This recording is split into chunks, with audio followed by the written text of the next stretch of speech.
Hi, this is Judy interrupting this video with a special announcement. I finally finished revising my websites. Yay! That means I have more time for video. Anyway, my namesake site showcases my book, which is available at Amazon and anywhere books are sold, plus some other material I've written, especially regarding one of my other passions, freedom of expression. Most of you probably don't know that I spent 18 years as a litigation paralegal.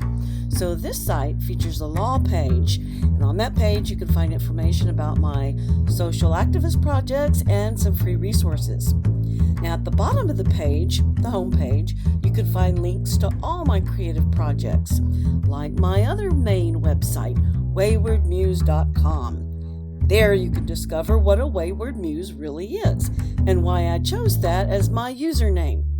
You can also find a link to a brand new website I started called Dances with Cloud Kachina, which delves into the nature of clouds and weather and showcases my cloud photography from a mystical and artistic perspective.